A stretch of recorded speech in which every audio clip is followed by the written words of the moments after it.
नमस्कार। ज्योतिष शास्त्र में श्रद्धा और विश्वास रखने वाले सभी जातकों का पारलौकिक जगत चैनल में बहुत बहुत स्वागत है। ग्रहों के सेनापति मंगल 27 जून को अपनी राशि मेष राशि में गोचर कर चुके हैं और राहु के साथ युति बनाकर 10 अगस्त तक मेष में ही रहेंगे। वृषभ राशि के जातकों के लिए मैंने लिखा है पैसे की झमाझम बारिश। ये बात बिल्कुल सही है, क्योंकि एक तो वृषभ राशि में मंगल विपरीत राजयोग बना रहे हैं। दूसरी बात यह है कि मंगल का गोचर ऐसे भाव में हो रहा है जहां पर वो शुभ कर्तरी योग बना रहे हैं। यानी मंगल के एक तरफ देवगुरु बृहस्पति का गोचर है और दूसरी तरफ शुक्र का गोचर है। तो दो शुभ ग्रहों के बीच में मंगल का गोचर है, जो कि मंगल के शुभ प्रभाव में वृद्धि करेगा। लेकिन राहु और मंगल अंगारक योग भी बना रहे हैं। तो पहले बात करते हैं अंगारक योग के बारे में और फिर बात करेंगे मंगल के विपरीत राजयोग के बारे में, और वीडियो के अंत में मंगल के उपाय भी मैं आपको बताऊंगा। तो चलिए वीडियो शुरू करते हैं। पहले अंगारक योग समझते हैं। अंगारक योग कुंडली में तब बनता है जब मंगल और राहु की युति कुंडली के किसी भी भाव में होती है। अंगारक का अर्थ है अंगारा। मंगल है अग्नि, राहु है हवा, राहु है धुआं। अग्नि और वायु के मेल से बनता है अंगारा। अब इस अंगारे की ऊर्जा को नियंत्रित करके प्रयोग किया जाए तो बड़ा से बड़ा कार्य किया जा सकता है, और अगर इसका मिसयूज किया जाए तो ये जलाकर राख भी कर सकता है। अंगारक योग बनने पर व्यक्ति में असीम ऊर्जा का प्रवाह होता है और व्यक्ति बिना रुके बिना थके अपना कार्य करता जाता है, क्योंकि मंगल है साहस, पराक्रम और ऊर्जा। मंगल है विल पावर, राहु है महत्वाकांक्षा, एम्बिशन। तो अंगारक योग बनने पर हम अपनी हर महत्वाकांक्षा को अपनी दृढ़ इच्छा शक्ति और मंगल राहु की असीम ऊर्जा के बल पर बड़ा से बड़ा कार्य कर सकते हैं। ऐसे कार्य जो पहले असंभव लगते थे वो भी इस योग के बनने पर किए जाते हैं। लेकिन इसका नेगेटिव पहलू भी है। मंगल राहु की युति बनने पर क्रोध बढ़ता है, उग्रता बढ़ती है और कभी कभी जल्दबाजी हड़बड़ी में गलत फैसले भी हो जाते हैं। छोटी छोटी बातों को बहुत अधिक तूल दे देते हैं। ख़ास करके फैमिली लाइफ में, लव लाइफ में या पार्टनरशिप के लिए, पारिवारिक संबंधों के लिए, रिश्तों की दृष्टि से ये अंगारक योग बहुत ही घातक होता है। संबंधों को ख़राब कर देता है, कटुता बढ़ जाती है और जल्दबाजी में कभी कभी ऐसा फैसला हो जाता है जो जीवन भर नुकसान देता रहता है। तो इसके लिए आप मंगल और राहु का उपाय करते रहें। चलिए अब बात करते हैं अलग अलग राशियों पर इसके प्रभाव के बारे में। तो ये है वृषभ राशि के जातकों की कुंडली। राहु और मंगल आपकी कुंडली के 12वें भाव में गोचर कर रहे हैं और मंगल यहाँ पर विपरीत राजयोग बना रहे हैं। देवगुरु का गोचर कुंडली के लाभ के भाव में है और शनि का गोचर कुंडली के भाग्य भाव में 12 जुलाई को होगा। विपरीत राजयोग कैसे बनता है? जब कुंडली के छठे, 8वें और 12वें भाव का स्वामी छठे, 8वें और 12वें भाव में ही गोचर करता है तो विपरीत राजयोग बनता है और अत्यंत श्रेष्ठ राजयोग होता है विपरीत राजयोग। देखिए 12वें भाव में 1 लिखा है। 1 का मतलब है मेष राशि और मेष राशि के स्वामी हैं मंगल। तो 12वें भाव के स्वामी मंगल का गोचर 12वें भाव में ही हो रहा है तो विपरीत राजयोग बन रहा है। विपरीत राजयोग जिस जातक की कुंडली में बन जाता है उसे जीवन में हर क्षेत्र में सफलता मिलती है। पैसे की उसे कमी कभी नहीं होती है। भूमि, भवन और वाहन का सुख मिलता है। विश्वव्यापी ख्याति मिलती है।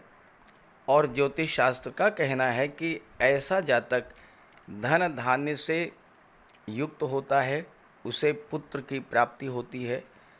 अचानक से पैसा जमा होना शुरू हो जाता है, खर्चों पर रोक लग जाती है, कम परिश्रम में अधिक लाभ होता है, शत्रुओं पर विजय प्राप्त होती है, निरोग शरीर होता है, समाज में मान सम्मान होता है, प्रभावशाली व्यक्तित्व होता है।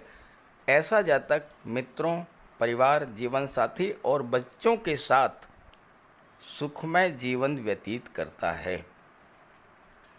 अब यहाँ पर मंगल का गोचर 12वें भाव में है और देवगुरु लाभ के भाव में गोचर कर रहे हैं, शुक्र की राशि में, अपनी ही राशि में। मंगल और गुरु परस्पर बहुत गहरे मित्र हैं और धन भाव के स्वामी हैं बुध, जो कि देवगुरु के परम मित्र हैं। तो धन का लाभ भी होगा और धन का संचय भी होगा। और शनि की तीसरी दृष्टि भी लाभ के भाव पर पड़ रही है, तो आपको अपने परिश्रम का पूरा लाभ मिलेगा। अब ये तो गोचर केवल 45 दिनों का है, 45 दिनों के लिए ही विपरीत राजयोग बन रहा है, लेकिन इन 45 दिनों में ही मंगल आपको इतना अधिक धनवान बना देंगे कि आप कल्पना नहीं कर सकते। चूँकि राहु हैं साथ में, तो अचानक से धन प्राप्ति के प्रबल योग बनते हैं। 12वां भाव खर्चों का होता है, लेकिन विपरीत राजयोग बनने पर आपके खर्चे बंद हो जाएंगे, अनावश्यक खर्चे बिल्कुल रुक जाएंगे और धन का संचय होना शुरू हो जाएगा। 12वां भाव विदेश का होता है, तो आप विदेश यात्राएं करेंगे, विदेशी व्यापार से आपको धन का लाभ होगा। और चूँकि पंचम भाव के स्वामी बुध हैं और नवम भाव के स्वामी शनि हैं और बुध और शनि मित्र हैं, तो आप विदेश उच्च शिक्षा के लिए भी जा सकते हैं, विदेश में सेटल हो सकते हैं और विदेश से बहुत अधिक धन आप कमा करके अपने देश को भेज सकते हैं। 12वां भाव अस्पताल का होता है। मंगल चिकित्सा और सर्जरी के कारक होते हैं। आप चिकित्सा और सर्जरी के क्षेत्र में भी उच्च शिक्षा प्राप्त करने के लिए विदेश जा सकते हैं।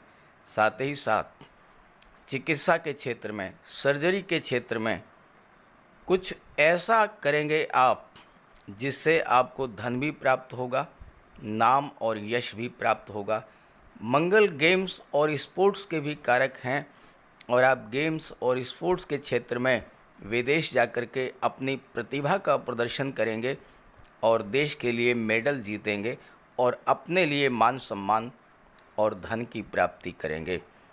जो जातक न्यायपालिका के क्षेत्र से जुड़े हैं, जेल से जुड़े हैं, पुलिस विभाग से जुड़े हुए हैं, ऐसे सभी जातकों के लिए मंगल का ये गोचर बहुत ही बेहतर लाभ देने वाला होगा। मंगल की चौथी दृष्टि पराक्रम भाव पर पड़ रही है और मंगल तो वैसे ही पराक्रम के साहस कारक हैं, तो आपके साहस, पराक्रम, ऊर्जा में इतनी अधिक वृद्धि कर देंगे कि आप बड़ा से बड़ा कार्य, असंभव सा लगने वाला कार्य आप पूरा कर लेंगे। और मंगल की दृष्टि कुंडली के छठे भाव पर पड़ेगी और मंगल शत्रुहंता माने जाते हैं, तो शत्रु तो आपके वैसे ही समाप्त हो जाएंगे, शत्रु तो आपके व्यक्तित्व से भयभीत रहेंगे, शत्रु आपका कोई होगा ही नहीं। हाँ, अपनी बातों से आप नए शत्रु पैदा कर लें तो फिर उसके लिए तो कोई इलाज नहीं है। इलाज है फिर आप मंगल का उपाय करें। कर्ज अगर आपका कोई है वो उतर जाएगा, शत्रुता कोई है समाप्त होगी। और छठा भाव कंपटीशंस का होता है, तो आप अपने परिश्रम और ऊर्जा के बल पर कॉम्पिटिटिव एग्ज़ाम्स को भी क्रैक करेंगे। और छठा भाव ननिहाल पक्ष का होता है, तो ननिहाल से भी आपको बहुत बड़ा लाभ हो सकता है।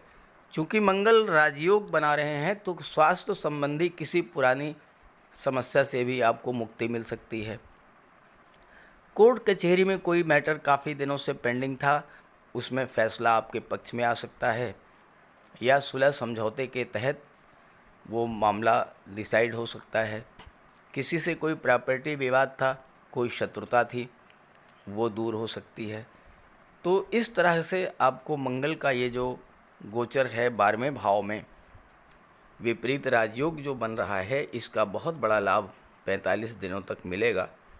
हाँ, यहाँ पर एक चीज़ आपको सावधान रहना है कि चूँकि मंगल सप्तम भाव के स्वामी हैं और मंगल की 8वीं दृष्टि सप्तम भाव पर पड़ रही है, तो आपको अपने व्यवहार पर, अपनी वाणी पर, क्रोध पर बहुत अधिक नियंत्रण रखना होगा, क्योंकि राहु भी हैं।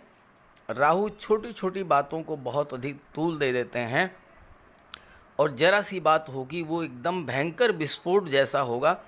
आपको इतना अधिक क्रोध आएगा कि आप क्रोध पर नियंत्रण नहीं कर पाएंगे।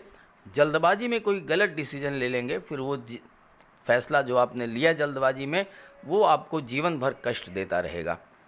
तो इसलिए आप मंगल का उपाय ज़रूर करें। अपनी इच्छा शक्ति के बल पर अपने क्रोध को नियंत्रित करें, वाणी को संयमित रखें, कुछ भी बोलने से पहले सोचें, तब कुछ कहें, तब कुछ लिखें। और मंगल का उपाय, राहु का उपाय ज़रूर करते रहें। तो चलिए बात करते हैं उपायों पर। मंगल का सबसे बड़ा उपाय है बजरंगबली की उपासना करना। आप बजरंगबली की उपासना कीजिए, बजरंगबली के मंदिर में जाइए, उनके चरणों का सिंदूर अपने मस्तक पर धारण कीजिए, साथ ही साथ हनुमान चालीसा का पाठ कीजिए, बजरंग बाण का पाठ कीजिए। मंगलवार के दिन अगर आप व्रत रख सकें तो मंगलवार का व्रत रखिए। साथ ही साथ हनुमान जी को चोला चढ़ाइए। मंगलवार के दिन स्नान करने के जल में लाल चंदन या लाल पुष्प डालकर स्नान करें। स्नान करने के बाद लाल रंग के वस्त्र धारण करें। अगर नहीं कर सकते हैं लाल रंग के वस्त्र धारण, तो कम से कम एक लाल रुमाल अपनी जेब में ज़रूर रखें। मंगलवार के दिन मंदिर में जाएं, बजरंगबली के लड्डू का भोग लगाएं और गरीबों में बांट दें। घर की दक्षिण पश्चिम दीवार पर उड़ते हुए हनुमान जी का चित्र लगाएं। साथ ही साथ गरीबों में लाल वस्त्र, मसूर, गुड़, लाल चंदन, मिठाई, लड्डू, बताशे, रेवड़ी, ये सब बांटिए। मस्तक पर लाल चंदन का टीका लगाएं या हनुमान जी के चरणों का सिंदूर लगाएं। मंगलवार के दिन बंदरों को गुड़ और चना खिलाएं। बहते हुए जल में लाल पुष्प, तिल या गुड़ प्रवाहित करें और जेब में एक तांबे का सिक्का रखें। साथ ही साथ अगर आप मंगल के ये उपाय कर लेते हैं तो राहु भी नियंत्रित हो जाएंगे और शनि भी नियंत्रित हो जाएंगे, क्योंकि बजरंगबली की उपासना करने से राहु, मंगल और शनिदेव तीनों का ही उपाय हो जाता है। इसके अलावा एक चांदी की छोटी सी ठोस गोली चाहे आप जेब में रखें या चेन में पहन लें या ब्रेसलेट में लगा लें। अपने बैग में मोरपंख रखें और घर में भी मोरपंख लगा लें। मेन डोर पर, कार्यस्थल पर भी मोरपंख रखें, तो इससे राहु आपको परेशान नहीं कर पाएंगे। तो ये सब उपाय बहुत आसान हैं। सुंदरकांड का पाठ कीजिए, बजरंग बाण का पाठ कीजिए, हनुमान चालीसा का पाठ कीजिए। ऐसा कोई उपाय नहीं है जो आप नहीं कर सकते, और आप इन उपायों को कीजिए, फिर देखिए आपको कितना बड़ा लाभ मिलता है। नमस्कार।